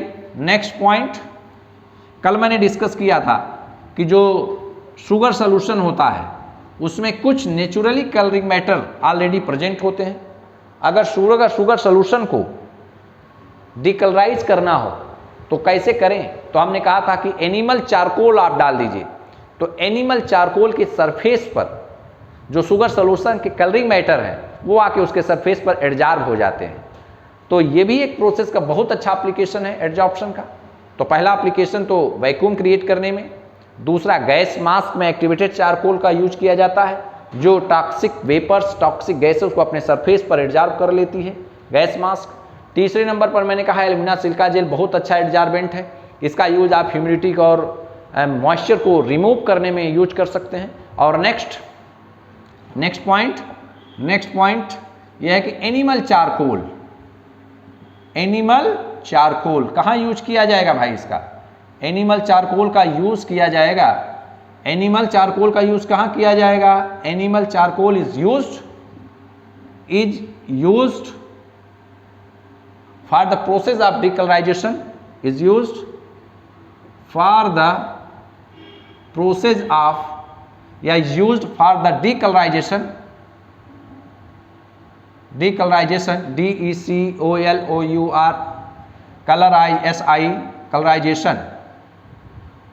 decolorization of is used for the decolorization of sugar solution through the process of adsorption। मैंने कल इसको डिटेल में डिस्कस किया था। Through the process of adsorption, ADSORPTION, through the process of adsorption is used for the decolorization of sugar solution through the process of adsorption। तो इस तरीके से हम लोगों ने 4th पॉइंट ऐसे डिस्कस किए जो एडजॉर्प्शन के बहुत अच्छे एप्लीकेशन हैं, और उसको हम आप लोग दैनिक जीवन में देखते भी हैं कि कैसे एडजॉर्प्शन की घटना से हम लोग लाभ पाते हैं। और next, adsorption also plays an important role in heterogeneous catalysis. तो देखिए, पहले मैं समझा दूं कि हेट्रोजीनियस और होमोजीनियस कैटालिसिस क्या होती है। मैंने बताया था कि कैटालिसिस 2 टाइप की, पहले नंबर पे होमोजीनियस HOMOGE, और दूसरे नंबर पे हेट्रोजीनियस हेट्रोजीनियस। होमोजीनियस में मैंने क्या कहा? होमोजीनियस में मैंने ये कहा कि जिसमें रिएक्टेंट और कैटलिस्ट दोनों का फेज क्या हो? Same phase. मतलब होमोजीनियस का मतलब reactant REAC, reactant and catalyst have same phase, सबका फेज क्या हो? सेम हो। लेकिन हेट्रोजीनियस कैटालिसिस क्या होती है कि जिसमें reactant REAC, reactant and catalyst CATA, reactant and catalyst have different phase,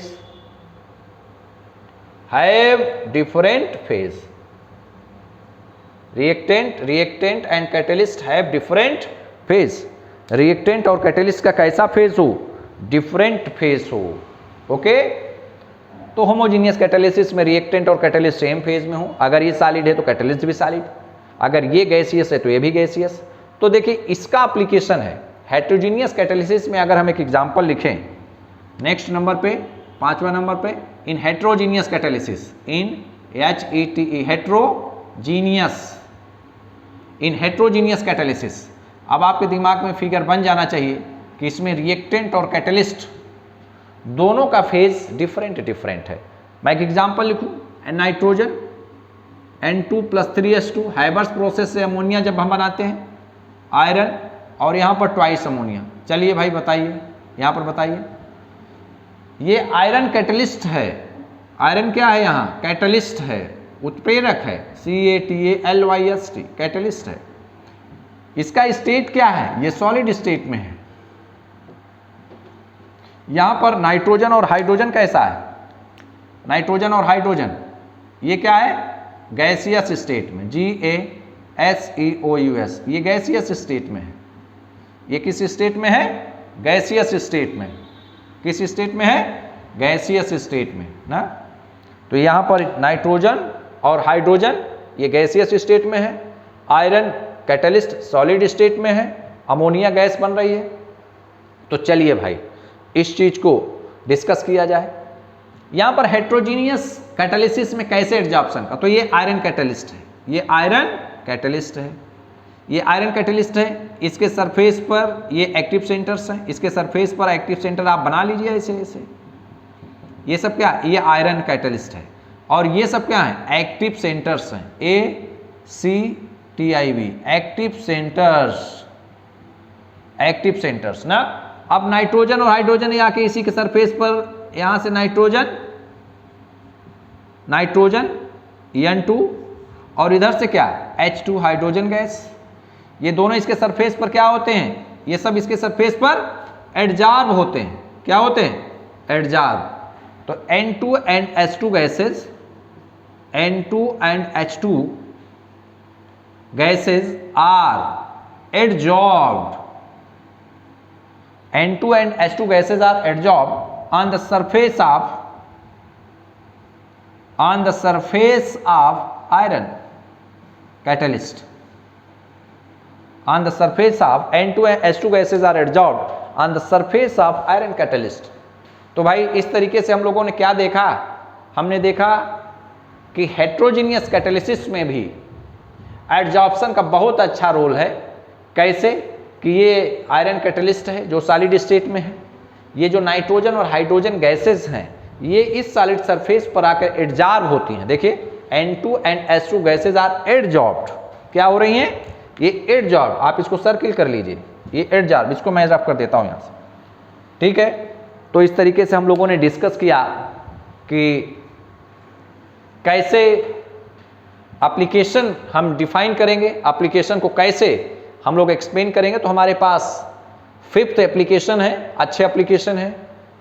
अगर हमको वैक्यूम क्रिएट करना है, अगर हमको कोल माइंस में जाना है तो हम गैस मास्क लगा के जाएंगे एक्टिवेटेड चारकोल का, और अगर हमको हेट्रोजीनियस कैटालिसिस कराना होता है तब भी वहाँ एडजॉर्प्शन का एप्लीकेशन है। और मैंने क्या बताया कि अगर हमको अपने कमरे से मॉइस्चर या ह्यूमिडिटी को रिमूव करना है तो हम एल्यूमिना सिलिका जेल की मदद से, एडजॉर्प्शन की मदद से हम मॉइस्चर और ह्यूमिडिटी को रिमूव कर सकते हैं अपने रूम से, अपने कमरे से। और अब हम देखते हैं कि कैसे, एक एग्जाम्पल में बताता हूँ, एक एप्लीकेशन में बताता हूँ कि adsorption of gases bye solids. एक छोटी हेडिंग डाल दीजिए, adsorption of ADSORPTION, adsorption of gases, adsorption of gases on the surface of solid, on the surface of solid, adsorption of gases, adsorption of gases on the surface of solid, adsorption of gases on the surface of solid, adsorption of gases on the surface of solid, on the surface of solid। चलिए भाई इसको discuss किया जाए। देखिए कैसे हम जान पाते हैं, कैसे हम समझ पाते हैं कि ये गैस इस सॉलिड सरफेस पर एडजॉर्ब हो गई है, कैसे हम समझ पाएंगे। तो देखिए मैं एक एक्सपेरिमेंट बताता हूँ आपको कि ये कोई एक वेजल है, इस वेजल में गैसेस भरी गई हैं, इस वेजल में गैसेस भरी गई हैं, ये गैसेस के पार्टिकल मैं ऐसे ऐसे ऐसे ऐसे ऐसे ऐसे ऐसे दिखा रहा हूँ ये। और यहाँ पर मैंने एक मैनोमीटर लगा दिया है, एक मैनोमीटर लगा दिया मैंने, ये रीडिंग पढ़ता है, ये मैनोमीटर मैंने लगा दिया है, ये इसको मैंने कहा मैनोमीटर, MANOM। मैनोमीटर का मतलब जो प्रेशर की रीडिंग को पढ़ता है, प्रेशर की रीडिंग को पढ़ता है। तो ये देखिए यहाँ पर गैसेस भरी गई हैं, GASES, यहाँ पर क्या भरी गई हैं, गैसेस भरी गई हैं। अब यहाँ पर मैंने कोई एक इसी गैस के बर्तन को ओपन करके मैंने क्या मिला दिया, ये दिस, क्या मिला दिया भाई, यहाँ पर देखिए ये दिस, यहाँ पे ये हो गया, ठीक है, ठीक ना। ये मैनोमीटर है, ये रीडिंग पढ़ेगा। यहाँ पर प्रेशर मैंने मेजर किया, इस वेजल में गैसेस रखी गई हैं, इस वेजल में क्या रखी गई हैं, गैसेस। तो इस गैस का प्रेशर कितना आया, इस गैस का प्रेशर आया 5 यूनिट। कितना आया, 5 यूनिट। इस गैस का प्रेशर 5 यूनिट। ओके, ये मैनोमीटर, MANOMETER, मैनोमीटर। तो जब हमने इसमें एक एडजॉर्बेंट मिला दिया, क्या मिला दिया, एडजॉर्बेंट, एडजार्बेंट हमने मिला दिया। तो ये जो गैसेस थी इसके सरफेस पर आकर के, ये जो गैसेस थी ना, ये जो गैसेस थी इसके सरफेस पर आकर इकट्ठा हो गई। ये तो इसके सरफेस पर ये गैसेज आ गई, इसके सरफेस पर ये गैस के पार्टिकल यहाँ से यहाँ से यहाँ से यहाँ से यहाँ से यहाँ से इसके सरफेस पर आके इसके पार्टिकल क्या हो गए, इकट्ठा हो गए। ये सब इकट्ठा हो गए इसके सरफेस पर जी, ये इसके सरफेस पर इकट्ठा हो गए। तो ये बताइए कि इसके सरफेस पर गैस के पार्टिकल आके इकट्ठा हो गए कि नहीं हो गए? बिल्कुल इकट्ठा हो गए, यहाँ इकट्ठा हो गए। तो अब ये जो गैस का प्रेशर अंदर है वो कम हो जाएगा कि ज़्यादा? अब तो गैस का प्रेशर कम हो जाएगा। तो यहाँ प्रेशर कितना यूनिट आएगा? मान लिया हमने 3 यूनिट प्रेशर आया। तो बाकी 2 यूनिट कहाँ गया? वो गैसेस कहाँ गई जो प्रेशर डेवलप कर रही थी, जो इसके वाल पर प्रेशर एग्जर्ट कर रही थी, यहाँ एग्जर्ट कर रही थी, वो कहाँ गए? वो सब इसके सरफेस पर आके एडजॉर्ब हो गई। तो इससे कंफर्म हो गया कि प्रेशर यहाँ से आने में डिक्रीज हुआ। यहाँ 5 यूनिट है और यहाँ पर 3 यूनिट है। तो इन दोनों को देख के 5 यूनिट से तो decrease in the pressure is due to the adsorption of gas on the surface of adsorption. तो यहां लिख सकते हैं pressure is decreased, DECREASED,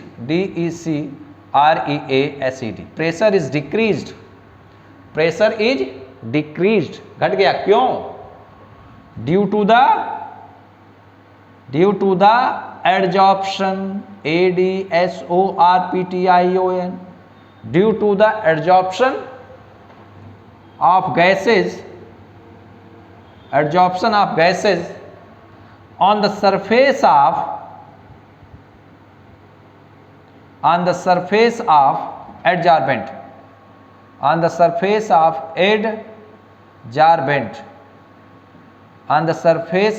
adsorbent, pressure is decreased due to the adsorption of gases on the surface of adsorbent।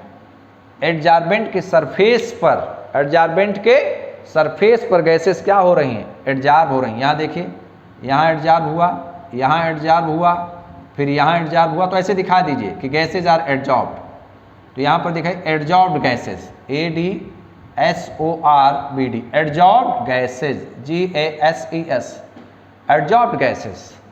तो इसको बिल्कुल ध्यान रखिएगा कि इसका प्रेशर 5 यूनिट है, इसका प्रेशर 3 यूनिट है। प्रेशर डिक्रीज क्यों हुआ? प्रेशर डिक्रीज ये हुआ कि गैसेज सॉलिड सरफेस के एडजॉर्बेंट के सरफेस पर आकर एडजॉर्ब हो गई, इसीलिए प्रेशर डिक्रीज कर गया। तो the state of adsorb molecules,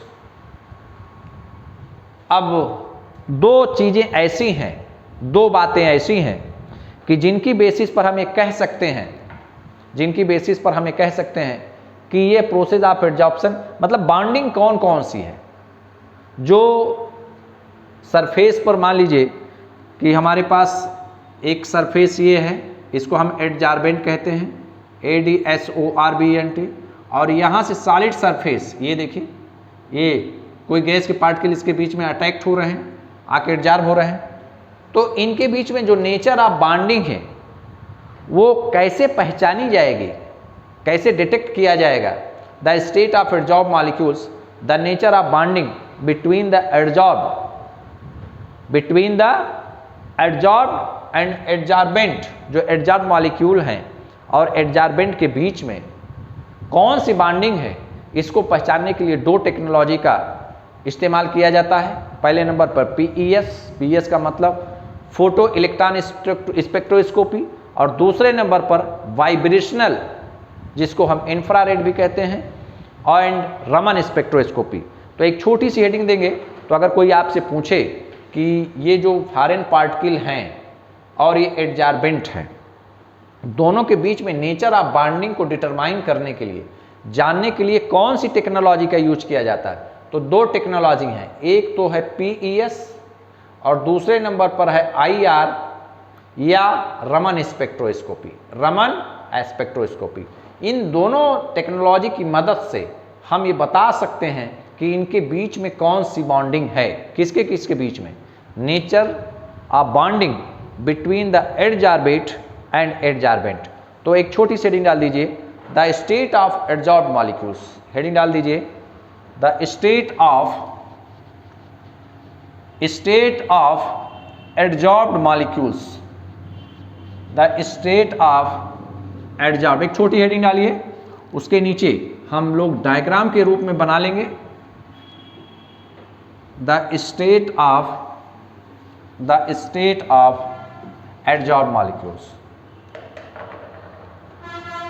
the state of adsorbed molecules, the state STAT, the state of adsorbed ADSORBD, the state of adsorbed molecules MOLECU, the state of adsorbed molecules, the state of adsorbed molecules. चलिए भाई बताइए, हम इस heading के अंतर्गत क्या discuss करना चाहते हैं? हम डिस्कस ये करना चाहते हैं कि जो एडजॉर्ब्ड है मॉलिक्यूल और एडजॉर्बेंट के बीच में जो नेचर ऑफ बॉन्डिंग है उसको डिटेक्ट करने के लिए किस टेक्नोलॉजी का यूज किया जाता है। द नेचर ऑफ बॉन्डिंग, ऐसे लिख लीजिए जैसे मैं लिख रहा हूं, the nature of NATURE, the nature of bonding, the nature of bonding, the nature of bonding between,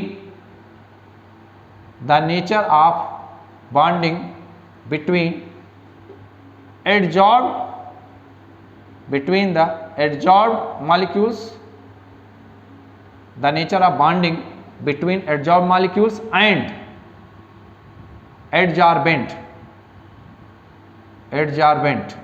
वो डिटेक्ट किया जाता है दो भागों के द्वारा। पहले नंबर पर PES, पहली टेक्नोलॉजी है PES, और दूसरे नंबर पर कौन सी? वाइब्रेशनल, VIBRATION, वाइब्रेशनल का मतलब इंफ्रारेड IR, और दूसरे नंबर पर रमन स्पेक्ट्रोस्कोपी। क्या कहते हैं इसको?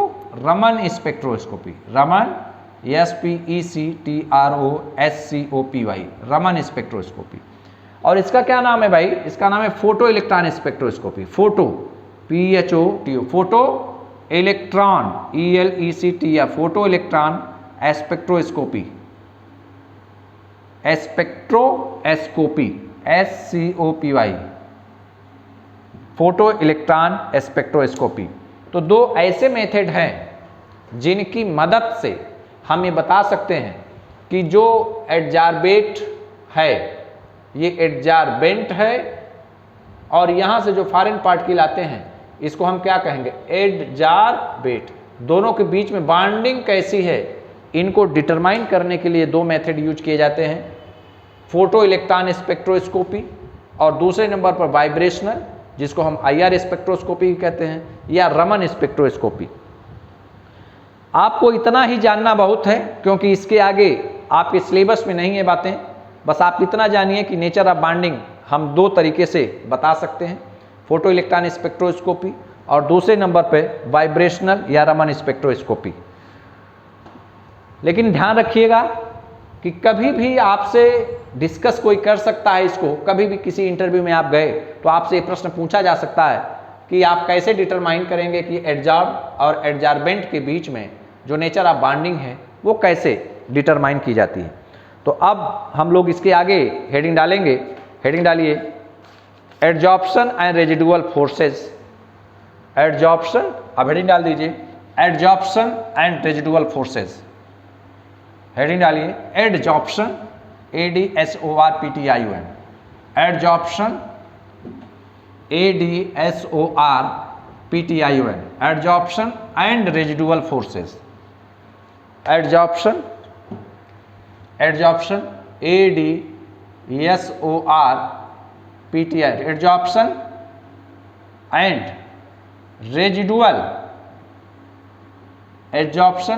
Residual forces. और इसी के अंतर्गत हम लोग डिस्कस करेंगे spontaneity of a system, spontaneity of adsorption, spontaneity SPONTE, spontaneity TANEITY, spontaneity of adsorption, ADSORPTION, spontaneity of adsorption, spontaneity of adsorption. चलिए भाई आइए इसको डिस्कस किया जाए। ऑलरेडी हम इसको बता चुके हैं आपको इसमें क्या फिनोमेना होता है, लेकिन फिर से आप समझ लीजिए क्या क्या घटनाएं इसमें होती हैं। Adsorption and residual forces and spontaneity of adsorption, adsorption and residual forces और स्पॉन्टेनिटी ऑफ एडजॉर्प्शन। और इसी में हम लोग डिस्कस करेंगे वेरिएशन ऑफ एंथैल्पी, और इसी के अंतर्गत हम लोग डिस्कस करेंगे, छोटी लाइन डाल दीजिए,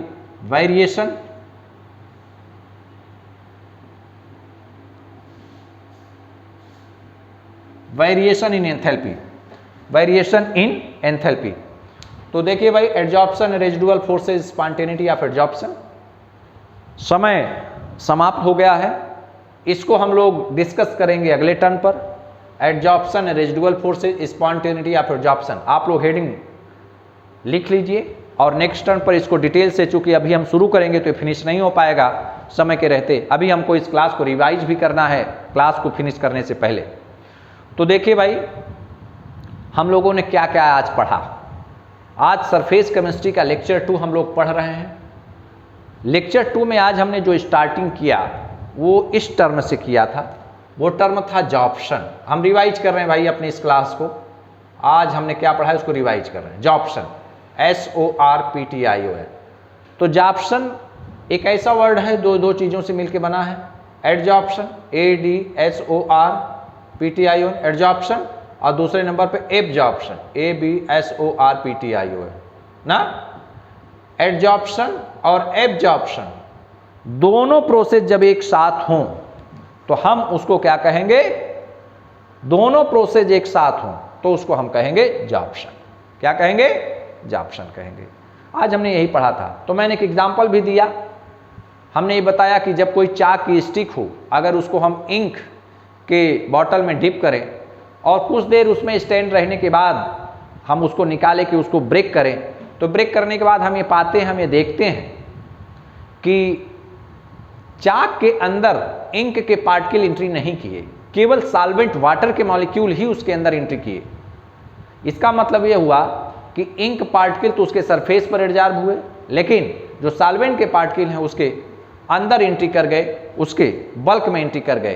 तो यहाँ पर एब्जॉर्प्शन इंक का हो रहा है, एब्जॉर्प्शन किसका हो रहा है, एब्जॉर्प्शन हो रहा है किसका, सॉल्वेंट का, वाटर मॉलिक्यूल्स का। फिर हम लोगों ने फिजिकल और केमिकल एब्जॉर्प्शन में अंतर पढ़ा। फिजिकल एब्जॉर्प्शन, केमिकल एब्जॉर्प्शन, दोनों का अंतर हमने पढ़ा। फिजिकल एब्जॉर्प्शन को फिजियोजॉर्प्शन, केमिकल एब्जॉर्प्शन को केमिजॉर्प्शन कहा जाता है। इसमें पहला पॉइंट डिफिनीशन था कि वीक वान डर वाल्स फोर्स कार्य करता है दोनों के बीच में, इसमें स्ट्रांग केमिकल बॉन्ड।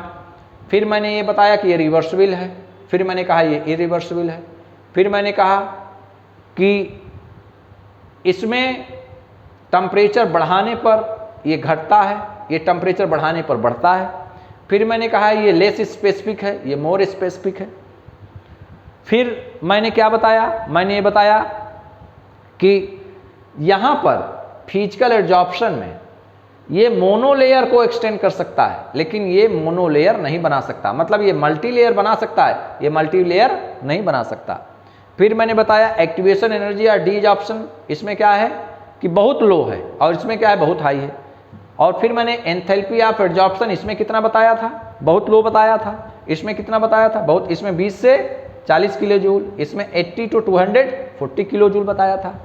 फिर मैंने कहा कि जो केमिकल एब्जॉर्प्शन है उसको हम एक्टिवेटेड एब्जॉर्प्शन भी कहते हैं, एक्टिवेटेड एब्जॉर्प्शन भी कहते हैं। फिर आगे चला, एक्टिवेटेड एब्जॉर्प्शन भी कहेंगे।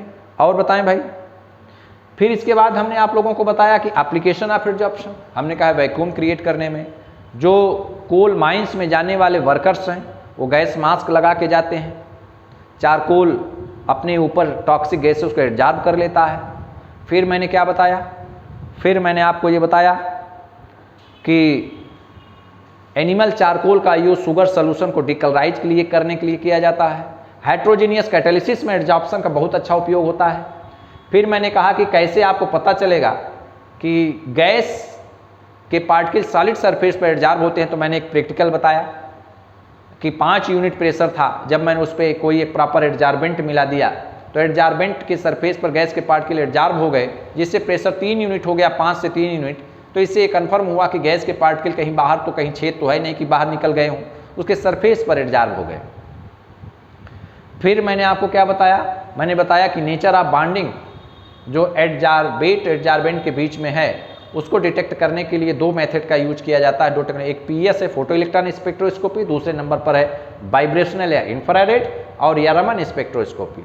फिर हम डिस्कस करने के लिए हेडिंग हमारे पास है, वो है एडजॉर्प्शन है, residual forces, spontaneity of adsorption. इसको हम लोग नेक्स्ट टर्न पर डिस्कस करेंगे।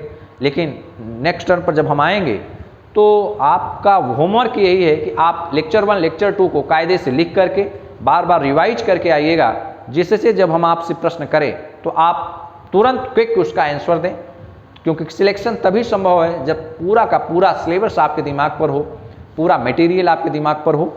और इन्हीं शब्दों के साथ मैं इस लेक्चर को समाप्त करता हूँ। नमस्कार, अलविदा।